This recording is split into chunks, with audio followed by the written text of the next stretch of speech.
Dalan katresnan. Panglimbang 5 menit dina Minggu Palem tanggal 29 Maret taun 2026. Kapethik saka Injil Matius bab 26 ayat 14 tekan bab 17 ayat 26. Lelakon uripe Mbah Bogiman yuswa 70 taun, warga dusun Padangan, Desa Taman Asri, Kecamatan Pringkulu, Kabupaten Pacitan, pancen abot. Puluhan taun lawase panjenengane golek pangupa jiwa kanthi dadi tukang gawe areng kayu. Kamangka asile ora sepiro. Yen diitung sesasi amung entuk dhuwit 45.000.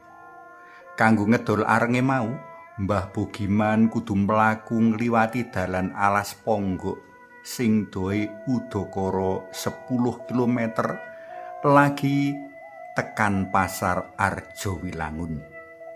Kapethik saka majalah Jayabaya nomor 18 Minggu kapisan Januari taun 2005. Aku ora ngerti apa Mbah Bogiman wektu iki isih sugeng, nanging perjuangane nguripi berayat banget nginspirasi kanggo pancatan panglimbang kita dina iki. Dina iki bareng karo pasaman suci sak jagat, awake dhewe padha mahargya riyaya Minggu Palem. Minggu Palem mujudake riyaya kanggo mahargya prastawa lumebet dalem Gusti Yesus menyang kutha Yerusalem. Panjenengane lumebu menyang kutha ora saperlu nampa kamulyan minangka panguwasaning donya kang kebak glebyar kasukan, ananging saperlu ngayahi karya panebusan kang kudu kalakoni jroning panandhang kang banget ing abot. Panjenengane rinangket siniksa kadadekake pangewan-ewan inggo pinantek ing kayu pamentangan minangka wong nistha. Sawijining dalan katresnan kang banget renyuhake lan ndodhok ati. Santo Matius mbabar lelakon sangsara dalem Gusti Yesus kang kebak maneka jinis panistan iku kanthi rinci, wiwit kawit ketuk pungkas. Rikala kita padha mirengake waosan kinantenan kupiya kanggo lumebu ing prastawa, mesti bakal tuwuh maneka pangrasa campur bawur dadi siji. Keronto-ronto ora tega, enggo bisa wae kumembeng waspa.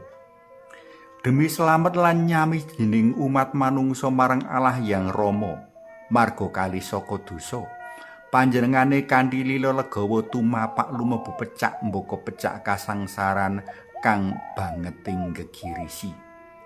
Banget ing langka katemokake wong darbi kapribaden kaya Gusti Yesus kang rila labuh kanggo wong dosa lan ala kanthi asah jiwa raga.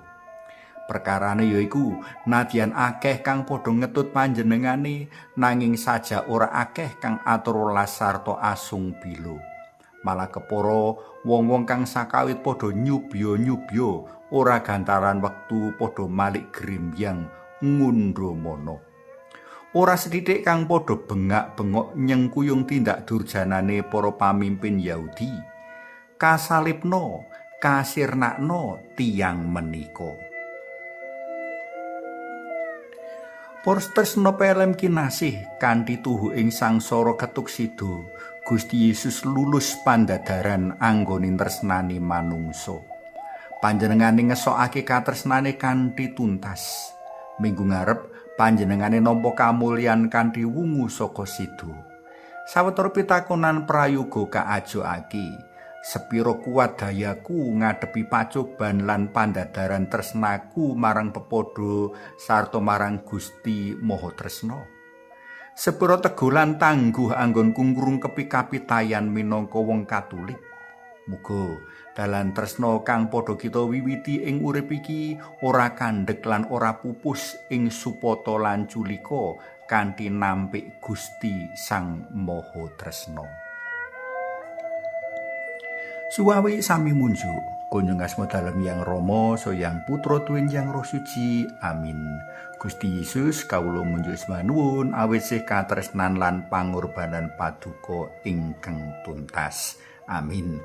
Kunjung asma dalem Yang Rama Yang Putra Tuwin Yang Roh Suci. Amin.